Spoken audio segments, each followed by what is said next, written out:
भारत माता की। होर भाई उन्हें आलियो कैमे हाल चाल तोड़ा ठीक ठाक हो। मां चिंतपूर्णी ते गुरु नानक देव जी दे वंशजादी इस धरती नु मेरा प्रणाम। साथियों,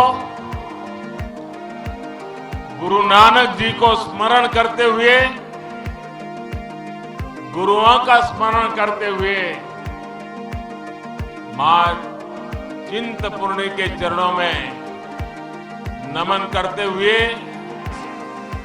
धनतेरस और दीपावली से पहले हिमाचल को हजारों करोड़ रुपए का उपहार देते हुए मुझे खुशी हो रही है।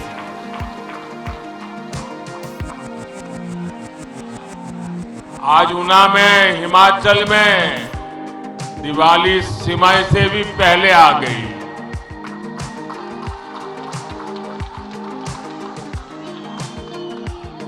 यहां इतनी बड़ी संख्या में देवी स्वरूपा हमारी माताएं बहनें हमें आशीर्वाद देने आई है। आप सभी का ये आशीर्वाद हम सब के लिए एक बहुत बड़ी अमानत है, बहुत बड़ी ताकत है। भाइयों बहनों, मैंने इतना यहां लंबा समय बिताया है कि जब भी ऊना आता हूं पिछली यादें आंखों के सामने आ ही जाती है। ये मेरा सौभाग्य रहा कई बार देवी मां चिंतपूर्णी देवी के सामने माथा टेकना और आशीर्वाद प्राप्त करने का सौभाग्य मिला है। यहाँ के गन्ने और गंडियाली का स्वाद ये कौन भूल सकता है। साथियों, हिमाचल में रहते हुए मैं हमेशा सोचता था कि देवभूमि को प्रकृति ने इतना सुंदर वरदान दिया है, इतना सुंदर वरदान दिया है। नदियां, झरने, उपजाऊ जमीन, खेत, पहाड़, पर्यटन की यहां इतनी ताकत है। लेकिन कुछ चुनौतियों को देखकर उस जमाने में मुझे बहुत अफसोस हुआ करता था, मन अफसोस से भर जाता। मैं सोचता था कि हिमालय की, इस हिमाचल धरती की जिस दिन कनेक्टिविटी बढ़ जाएगी, हिमाचल में जिस दिन उद्योगों का लगना बढ़ जाएगा, जिस दिन हिमाचल के बच्चों को पढ़ने के लिए अपने माँ बाप, गांव, यार, दोस्त छोड़ करके बाहर नहीं जाना पड़ेगा, उस दिन हिमाचल का कायाकल्प हो जाएगा।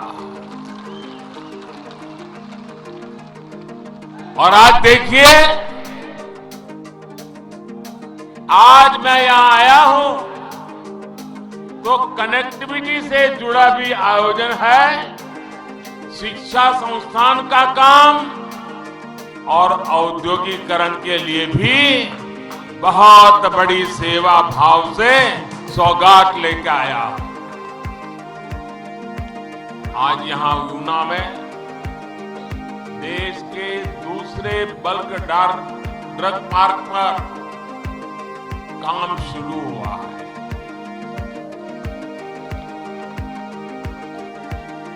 अब जरा हिमाचल के लोग सोचिए, कठिनाइयों से भरा हिमाचल, प्राकृतिक विविधताओं से भरा हिमाचल, और हिंदुस्तान में 3 बल्क ड्रग पार्क बनते हो और उसमें एक हिमाचल के नसीब आ जाए, इससे बड़ी कोई भेंट सौगात हो सकती है दोस्तों? इससे बड़ा कोई निर्णय हो सकता है? ये हिमाचल के प्रति जो प्यार है, जो समर्पण है, उसी का परिणाम है भाई। कुछ देर पहले ही मुझे अंब अंदौरा से लेकर दिल्ली तक की भारत की 4थी वंदे भारत ट्रेन को हरी झंडी दिखाने का सौभाग्य मिला। ये भी सोचिए, देश में 4थी वंदे भारत ट्रेन, इतना बड़ा हिंदुस्तान, इतने बड़े बड़े शहर, लेकिन 4थी ट्रेन अगर मिली तो मेरे हिमाचल को मिल गई।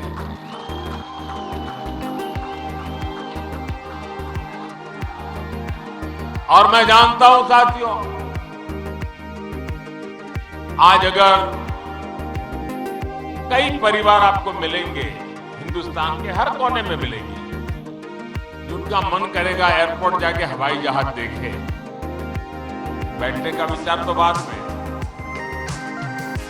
वैसे हिमाचल में पहाड़ों में रहने वाले लोगों के लिए अगर आप पूछोगे तो 2-2, 3-3, 4-4 पीढ़ियां जीवित जो होंगे, उन्होंने न कभी ट्रेन देखी होगी, न कभी ट्रेन के अंदर सवारी की होगी।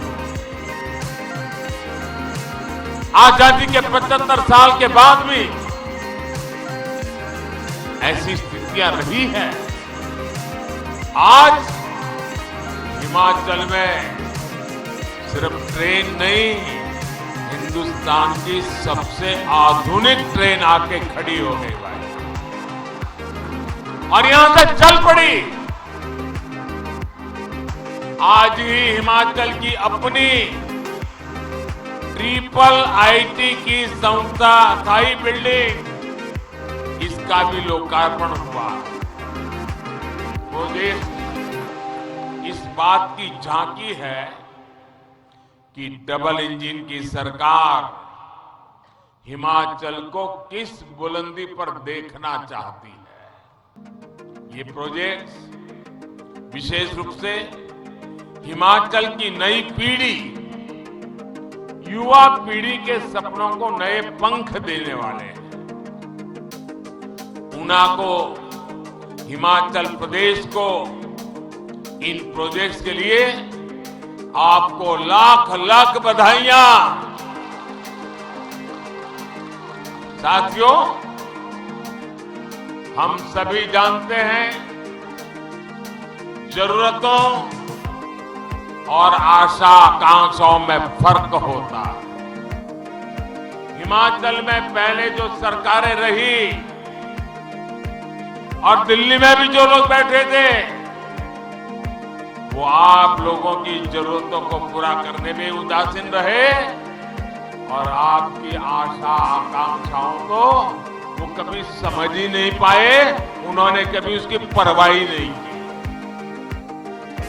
इसका बहुत बड़ा नुकसान ये मेरे हिमाचल ने उठाया है, यहाँ की युवा पीढ़ी ने उठाया है, यहाँ की माताओं बहनों ने उठाया। लेकिन अब समय बदल गया है।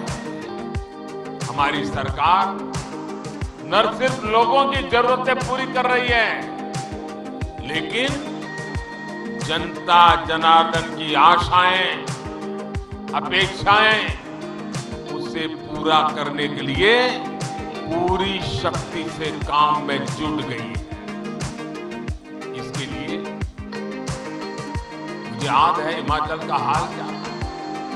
कहीं विकास का नाम नजर नहीं आता था जब मैं यहां रहता था। चारों तरफ विश्वास की खाई, निराशा के पहाड़, आगे जा पाएंगे नहीं जाएंगे। विकास के अपेक्षाओं के बीच में बहुत बड़ी खाई, एक प्रकार से गड्ढे ही गड्ढे।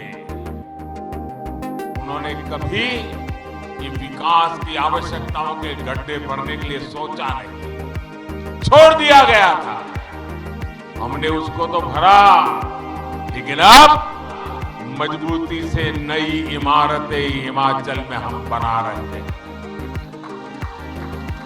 साथियों, दुनिया के कितने ही ऐसे देश हैं जिन्होंने 20वीं सदी में ही, पिछली शताब्दी में अपने नागरिकों को, भारत में भी गुजरात जैसे कई राज्य हैं, ग्रामीण सड़कें, पीने का साफ पानी, शौचालय, आधुनिक अस्पताल, ये सुविधाएं मुहैया कराती थी।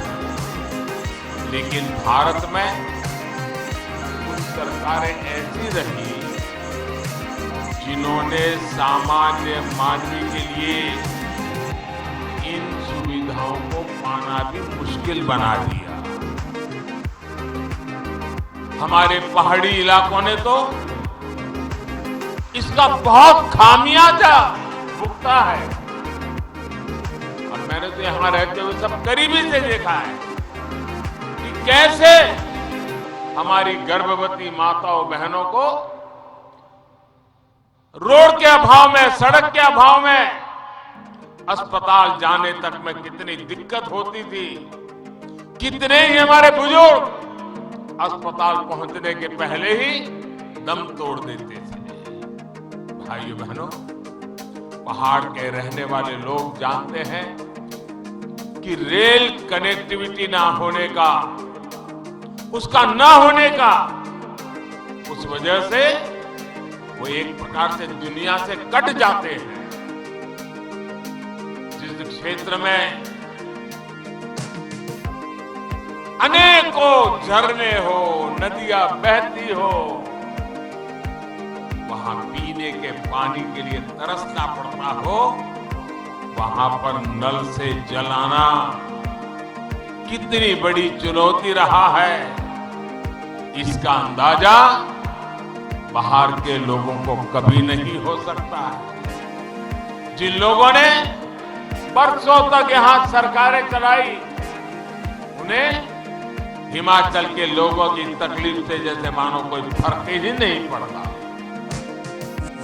अब आज का नया भारत इन पुरानी सारी चुनौतियों पर तेजी से काम कर रहा है। जो सुविधाएं पिछली शताब्दी में ही लोगों तक पहुंच जानी चाहिए थी, वो अब लोगों तक पहुंच रही है। लेकिन क्या हम इतने पर ही रुक जाएंगे? आप बताइए साथियों, क्या इतना कर लिया, बहुत अच्छा कर लिया, इतने से रुक जाना चलेगा क्या? और आगे बढ़ना है कि नहीं बढ़ना है? और तेजी से बढ़ना है कि नहीं बढ़ना है? ये काम कौन करेगा भाइयों? ये काम कौन करेगा? ये काम कौन करेगा? हम और आप मिलके करेंगे भाइयों, हम और आप मिलके करेंगे।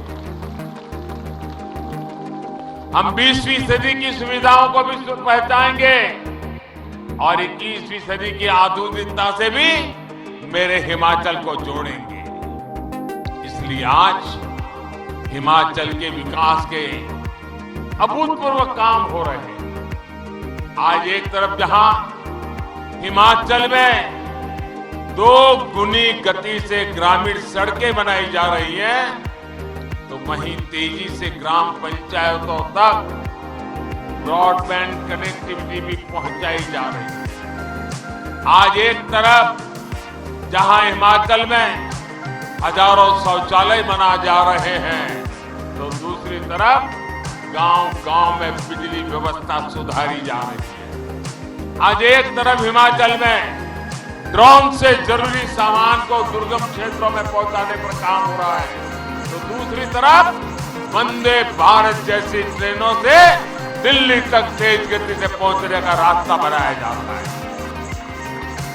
आज एक तरफ हिमाचल में नल से जल पहुंचाने का अभियान चल रहा है, तो दूसरी तरफ कॉमन सर्विस सेंटर के जरिए सरकार की तमाम सेवाएं गांव-गांव पहुंचाई जा रही है। हम सिर्फ लोगों की 20वीं सदी की जरूरतें ही पूरी नहीं कर रहे हैं, बल्कि 21वीं सदी की आधुनिक सुविधाएं भी हिमाचल के घर घर पहुंचा रहे हैं। साथियों, अभी यहां हरोली में बहुत बड़े बल्क ड्रग पार्क का शिलान्यास हुआ है। कुछ दिन पहले जैसे जयराम जी बता रहे थे, नालागढ़ बद्दी में मेडिकल डिवाइस पार्क पर भी काम शुरू हो चुका है। ये दोनों प्रोजेक्ट देश के साथ साथ दुनिया भर में हिमाचल का नाम रोशन करने वाले हैं। अभी डबल इंजन की सरकार इस बल्क ड्रग पार्क पर करीब 2000 करोड़ रुपए का निवेश कर रही है। हिमाचल जैसे छोटे राज्य में 2000 करोड़ रुपया एक प्रोजेक्ट के लिए। आने वाले वर्षों में यहां 10,000 करोड़ रुपए से ज्यादा निवेश यहीं पर होने वाला है, इसी काम में होने वाला है। हजारों करोड़ रुपए का निवेश ऊना का, हिमाचल का कायाकल्प कर देगा। इससे रोजगार के हजारों ऐसे अवसर पैदा होंगे, स्वरोजगार के हजारों अवसर पैदा होंगे। साथियों, कोरोना काल में पूरी दुनिया ने हिमाचल में बनी दवाओं की ताकत देखी है। दवा उत्पादन में भारत को दुनिया में सबसे अव्वल बनाने में हिमाचल की भूमिका और अधिक बढ़ने वाली है। अभी तक हमें दवाओं के लिए जरूरी अधिकतर कच्चे माल के लिए, रॉ मटेरियल के लिए विदेशों पर निर्भर रहना पड़ता था। अब जब हिमाचल में ही रॉ मटेरियल बनेगा, हिमाचल में ही दवा बनेगी, तो दवा उद्योग भी फलेंगे फूलेंगे और दवाएं भी और सस्ती हो जाएंगी। आज जन औषधि केंद्रों के जरिए आयुष्मान भारत योजना के तहत 5 लाख रुपए तक का मुफ्त इलाज देकर हमारी सरकार गरीब की चिंता को कम करने का काम कर रही है। ये बल्क ड्रग पार्क गरीब को, मध्यम वर्ग को सस्ता और अच्छा इलाज देने के अभियान को और मजबूती देगा। साथियों, हिमाचल के आप सभी लोग गवाह हैं।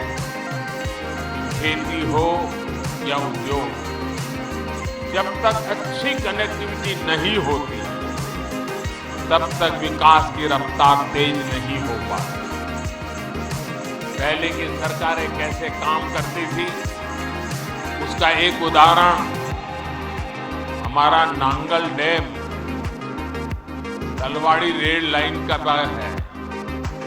इस रेल लाइन को 40 साल पहले, आप सोचिए 40 साल पहले एक छोटी सी रेल लाइन को दिल्ली में बैठी हुई सरकार ने मोहर लगा दी, फाइल बना दी, सिग्नेचर कर लिए और सामने चुनाव आते थे तो लोगों के आंखों पर धूल झोंक करके वोट भी बटोर लिए।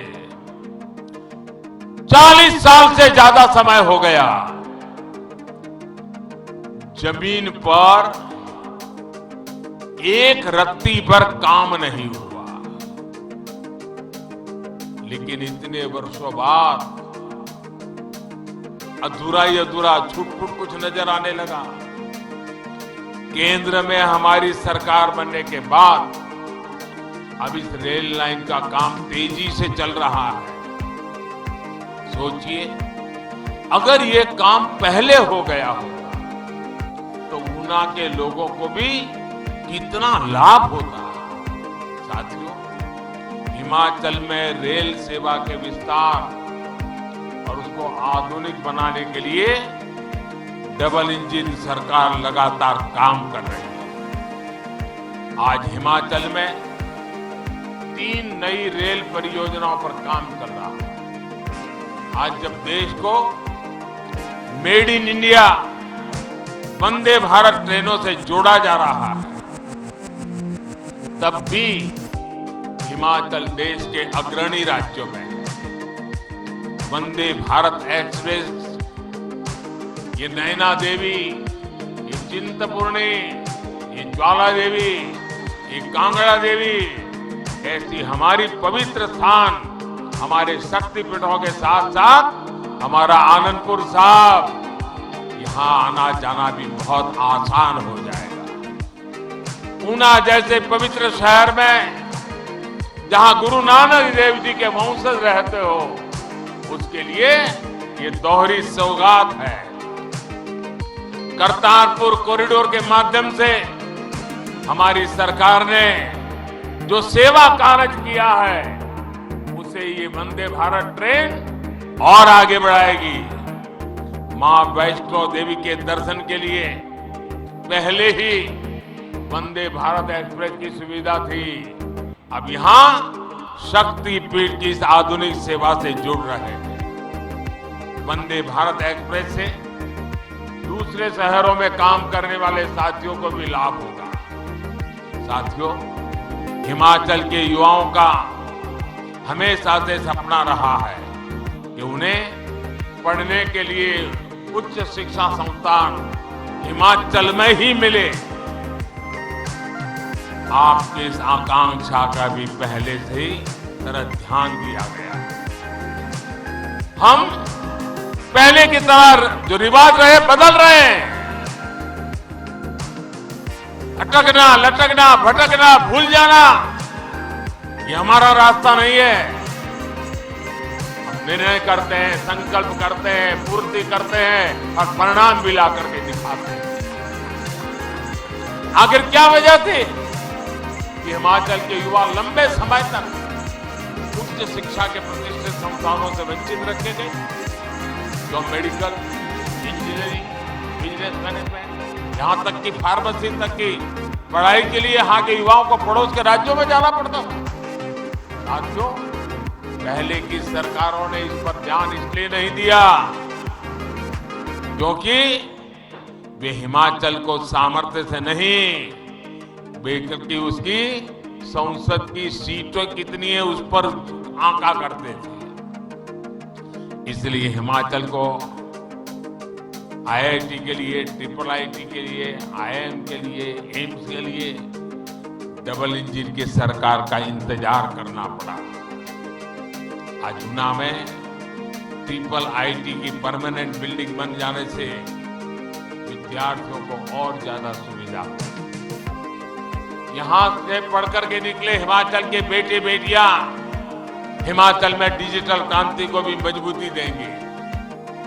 और मुझे याद है, इस ट्रिपल आईटी की बिल्डिंग का शिलान्यास करने का आपने मुझे अवसर दिया था।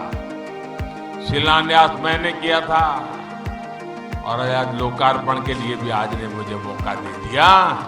यही तो कायाकल्प है। शिलान्यास भी हम करते हैं, लोकार्पण भी हम कर रहे हैं भाई। और यही डबल इंजन सरकार का काम करने का तरीका है। हमारी सरकार जो संकल्प लेती है उसे पूरा भी करके दिखाती है। मैं ट्रिपल आईटी के निर्माण से जुड़े सभी साथियों को भी बधाई दूंगा कि उन्होंने कोविड की रुकावटों के बावजूद भी तेज गति से इस काम को पूर्ण कर दिया। साथियों, युवाओं के कौशल को युवाओं के सामर्थ्य को निखारना आज हमारी बहुत बड़ी प्राथमिकता है। इसलिए पूरे देश में इनोवेशन और स्किल से जुड़े संस्थानों का विस्तार किया जा रहा है। हिमाचल के लिए तो ये शुरुआत भर है। हिमाचल के युवाओं ने फौज में रहते हुए देश की सुरक्षा में नए आयाम बनाए हैं। अब अलग अलग तरह की स्किल उन्हें फौज में भी और ज्यादा ऊंचे पदों पर ले जाने में मदद करेगी। विकसित हिमाचल के लिए डबल इंजन की सरकार निरंतर आपके साथ है। साथियों, जब सपने बड़े होते हैं, संकल्प विराट होते हैं, तो प्रयास भी उतने ही बड़े किए जाते हैं। आज डबल इंजन की सरकार में हर तरफ यही प्रयास नजर आता है। इसलिए मैं जानता हूं कि हिमाचल के लोगों ने भी पुराना रिवाज बदलने की ठान ली है। ठान लिया है ना? ठान लिया है ना? अब डबल इंजन की सरकार नया इतिहास रहेगी और हिमाचल की जनता नया रिवाज बनाएगी, नए रिवाज बनाएगी। मैं मानता हूं कि आजादी के अमृत काल में अब हिमाचल के विकास का स्वर्णिम काल शुरू होने जा रहा है। ये स्वर्णिम काल हिमाचल को विकास की ऊंचाई पर ले जाएगा, जिसके लिए आप सब लोगों ने दशकों तक इंतजार किया है। एक बार फिर इन सभी प्रोजेक्ट्स के लिए आपको बहुत बहुत बधाई देता हूं। आप सबके लिए मंगल कामनाएं करता हूं और आने वाले अत्यंत महत्वपूर्ण सभी त्योहारों के लिए भी आप सबको हृदय से बहुत बहुत शुभकामनाएं देता हूं। भारत माता की, भारत माता की, भारत माता की। धन्यवाद।